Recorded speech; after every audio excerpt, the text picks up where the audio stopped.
What happens when a mother facing eviction breaks down in court? Not because she's losing her home, but because she's fighting for her sobriety and her 2-year-old son. This isn't your typical eviction case. Mercedes Houston owes over $2,300 in rent, but she's not in court making excuses or fighting the landlord. She's calling in from rehab, where she checked herself in just days ago, desperately trying to save her life while her entire world crumbles around her. No phone, no plan, no idea if her son's belongings will be thrown on the street. But what this judge does next, it's about to restore your faith in humanity. Get ready for one of the most emotional and compassionate courtroom moments we've ever covered.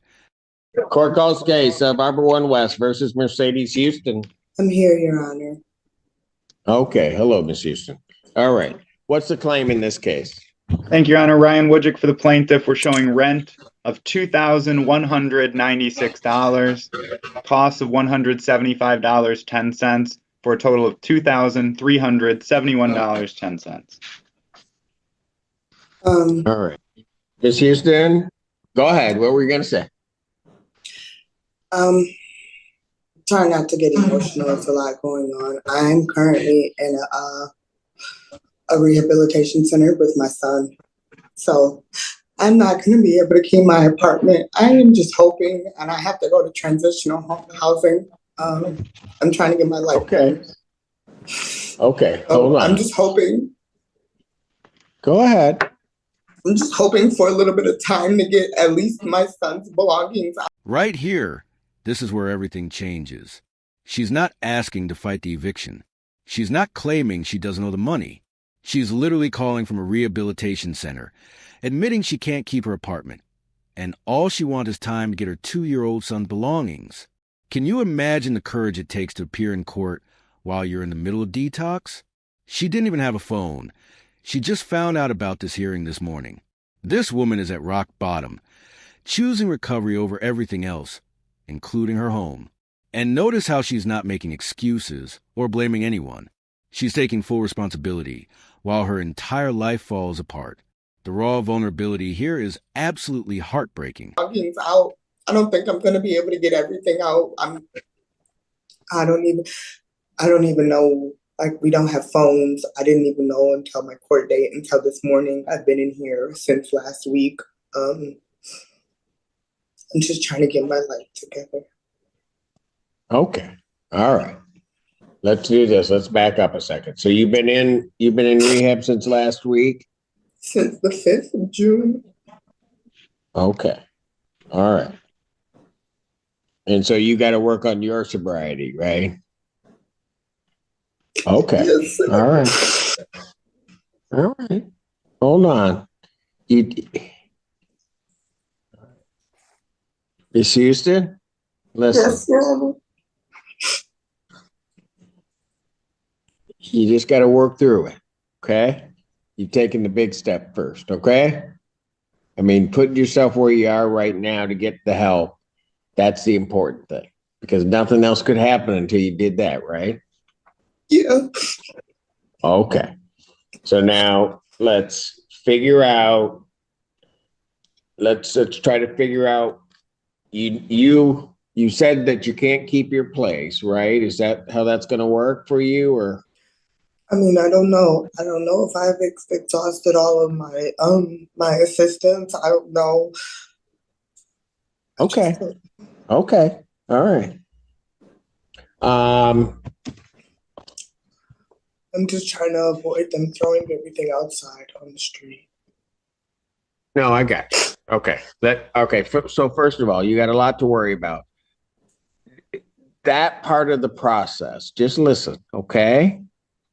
That part of the process where your son's things and everything might be tossed out, that will not happen until I say it happens. And I'm not saying it's going to happen. So right now, I don't want you even worrying about that. This is what judicial compassion looks like. Did you hear what just happened? The judge just lifted the weight of the world off this mother's shoulders. That will not happen until I say it happens. In one sentence, this judge transformed from a legal authority into a human being who gets it. She's essentially saying, I've got your back while you fight for your life. This isn't about legal technicalities or landlord rights anymore. This is about recognizing that sometimes people need grace more than they need judgment. The judge is literally taking control of the eviction timeline to protect this family's belongings while the mother focuses on recovery. How many judges would do this? This is extraordinary. That's not going to happen. Okay. Yes, sir. Okay. So how long do you have I realize you've only been there for a little bit here, but how long, do you know how long your stay is going to be? Or are you in a program where you're going to be in that program and then you're going to go to transitional housing? Do you know yet? I'm gonna go to transitional housing. I'm on a wait list right now. My initial stay is until the 24th, and then I probably will be getting a week extension. Okay. Okay, gotcha.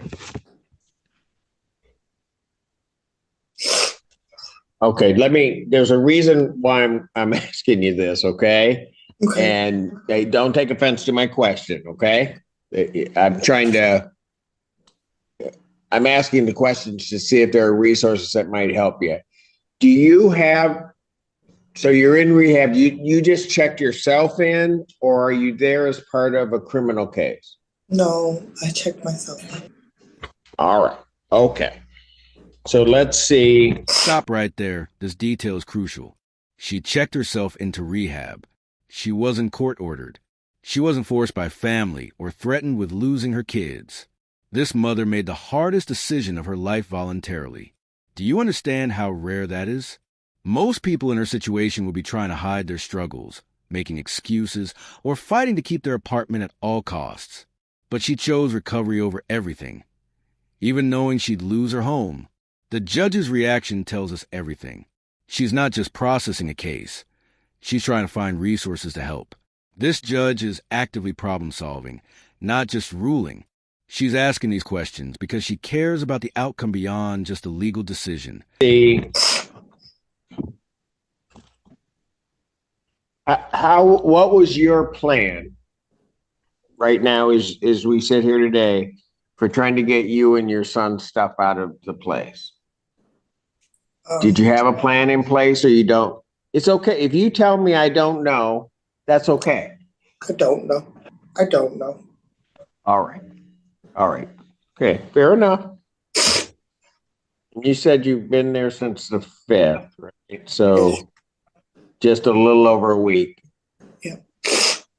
The first, okay. I didn't start my actual residential until Monday, and I had to go through detox. Pardon? My stay is for 14 days, but those 14 days didn't start until Monday because I had to do detox for 5 days. You had to detox. Got it. Okay. So you're not even through that part of it to even begin to got it. Okay. Thanks for letting me know that. In my head, I can then structure what we're looking at. Okay. All right. So here's what we do. We may not get a lot accomplished, but let's do this. I'm going to set you out 1 week to the 21st. Okay. Okay. And that will be at 3? Yes. Okay. And that'll be at 3 p.m., Miss Houston. Okay. And what we'll do, I don't know that we'll get much accomplished then. Okay. But the important thing is that you got to be kind of, right now, I could ask you a bunch of questions. You don't have any answers for me. And that's okay.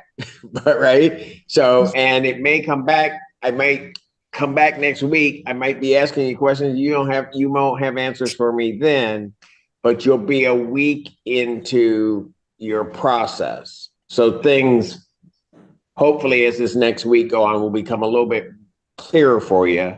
You'll be able to figure out kind of where you may want to head.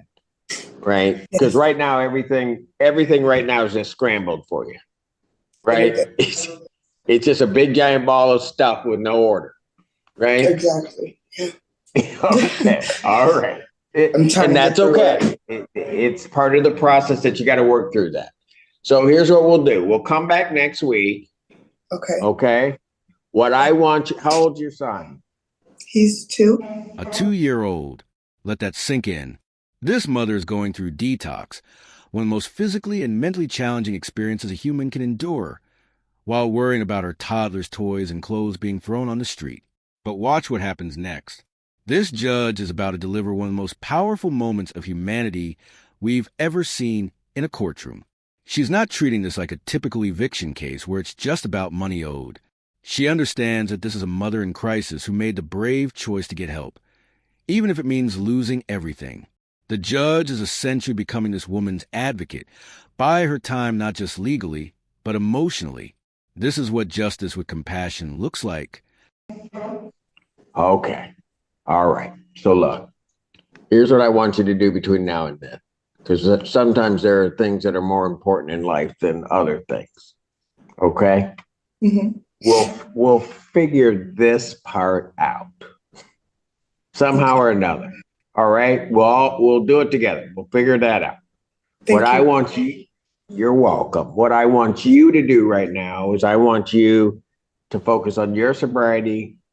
That means yourself and your son. All right. This other stuff. All right. While you're doing that, I got this part of it for right now. You work on you. Fair enough? I got this part for right now. You work on you. If that doesn't give you chills, you're not human. This judge just became this mother's guardian angel. She's literally saying, let me carry this burden while you save your life. Think about the power of those words to someone in early recovery who's overwhelmed by losing everything. The judge isn't just postponing a hearing. She's giving this mother permission to focus on getting well without the crushing anxiety of her belongings being thrown out. She said, we'll figure out together. Not you figure it out. We. This judge just became part of this woman's recovery team. This is beyond legal duty. This is pure humanity. How many people in recovery fail because they're trying to juggle too many crises at once? This judge... Fair enough? All right. Ms. Houston, we'll see you next week at 3. Okay. Okay? You're not going to find the answer to everything in this week, but we'll have more answers and we'll figure it out. Okay. Thank you so much. You're welcome. You have a wonderful day. You do the same. God bless. Thank you. Thank you, Ms. Houston. What we just witnessed wasn't just a legal proceeding. It was a masterclass in judicial compassion. Mercedes Houston came to court owing $2,371 in rent, calling from a rehabilitation center where she checked herself in just days earlier. She had no phone, no plan, and was still going through detox. Her only request? Time to get her 2-year-old son's belongings before everything was thrown on the street. But instead of a typical eviction ruling, this judge recognized something profound. Sometimes the law must bend to serve humanity. She postponed the hearing for 1 week, but more importantly, she promised that nothing would happen to their belongings without her say-so. She told a mother in crisis, I got this part. You work on you. The legal outcome? A 1-week continuance to June 21st. But the human outcome? A mother was given permission to focus on saving her life without the crushing fear of losing her child's possessions. This judge understood that recovery requires removing obstacles, not adding them. This case reminds us that justice isn't just about applying the law. It's about recognizing when mercy and wisdom must guide our decisions. Sometimes the most important ruling isn't about what's legal, but what's right. If this story touched your heart like it touched ours, please hit that like button and share this video. Someone in your life might need to see that there are still judges who understand that behind every case is a human being deserving of dignity and hope. Drop a comment telling us about a time when someone showed you unexpected compassion when you needed it most. And if you want more powerful courtroom moments that restore faith in humanity, subscribe and hit the notification bell. We cover the cases that matter, the ones that remind us why justice and mercy must walk hand in hand. Until next time, remember, Sometimes the greatest legal victories happen when humanity wins over bureaucracy.